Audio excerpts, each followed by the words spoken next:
یہ جو عام طور پہ نوجوانوں میں آج کل عام طور پہ گناہ ہے نا، ہینڈ پریکٹس کا گناہ، توبہ کرو پھر ہو جائے، پھر توبہ کرو پھر ہو جائے، پھر توبہ کرو، اور چھوڑنے کے لیے کیا کرو، اپنے لیے سزا متعین کرو.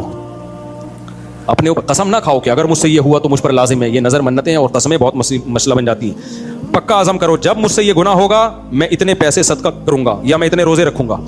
یہ بہت اہم بات ہے، اس کو سنیں. اس سے فائدہ کیا ہوگا؟ اچھا شیطان پتہ ہے کیا کرتا ہے؟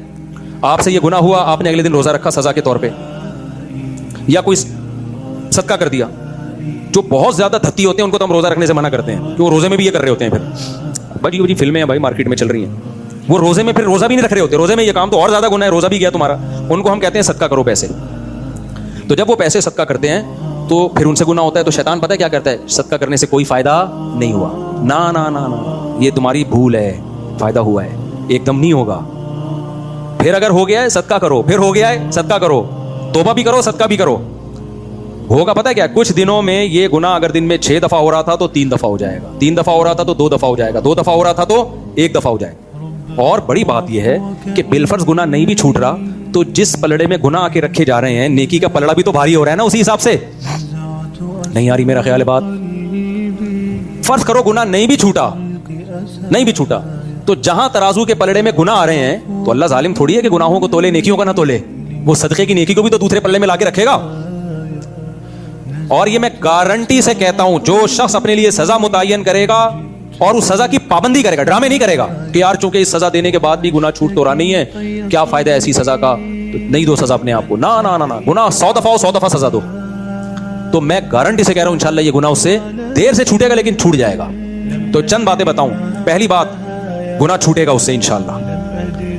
نہیں چھوٹا کم ہو جائے گا، تو یہ بھی کم فائدہ ہے کیا بھائی؟ ایک بڑا چور ہے ایک چھوٹا چور ہے تو دونوں میں فرق ہے نا. چپل چوری کرتے ہوئے پکڑا جائے تو کیا کرو گے اس کے ساتھ؟ یہ تھوڑی کہ جیلوں میں ڈال دو گے اس کو اور وہی وہ کون ہے یار، نیب والے آ جائیں گے، ایسا تھوڑی ہوگا. اور ایک کروڑوں روپے کی چوری کرنا بطور مثال، جو ابھی کیا مثال دوں سب کو بتائیے. تو اس سے پہلا فائدہ کیا ہوگا؟ کفارہ دینے سے، جرمانہ دینے سے گناہ ایک نہ ایک دن انشاءاللہ چھوٹے گا. نمبر 2، نہیں بھی چھوٹا کم ہو جائے گا، یہ بھی بہت بڑا فائدہ ہے. نہیں بھی کم ہوا تو جتنی دفعہ گناہ ہو رہا ہے اتنی ترازو میں نیکیاں آ رہی ہیں، یہ فائدہ ہوگا. چوتھا فائدہ کیا ہوگا؟ مزید آگے نہیں جاؤ گے، بریک لگ جائے گی وہیں تک. ورنہ جو یہ کام کرتے ہیں نا وہ یہاں تک رکتے نہیں ہیں. ہر گناہ میں طاقت ہے، اپنے سے بڑے گناہ کی طرف کھینچتا ہے. جو لوگ چرس پیتے ہیں تھوڑے دنوں میں چھٹے بھی وہی لگاتے ہیں ہیروئن کے، ڈائریکٹ ہیروئن پہ نہیں آ جاتا انسان. تو یہ جو ہینڈ پریکٹس کرنے والے لوگ ہیں، آہستہ آہستہ زنا کی طرف بھی کون جاتا ہے؟ یہی لوگ بڑھتے ہیں، یہی زنا کی طرف جاتے ہیں، لڑکیوں سے دوستیاں. تو یہ بریک لگ جائے گی اس سزا کی وجہ سے، وہیں اسٹاپ ہو جائے گا، اس سے آگے نہیں جائے گا. تو اس لیے یہ کام کیا کرو. اگر کوئی گناہ ہو جاتا ہے نا، توبہ کرو، روکو اپنے آپ کو، شادی کرو، سب سے پہلی بات تو یہ، اور صدقہ کیا کرو یا روزہ رکھا کرو. روزہ وہ رکھے جو بہت زیادہ لت نہیں ہو گئی ہے. جس کو بہت زیادہ لت ہو گئی ہے نا، تو وہ بھی روزہ رکھنے کا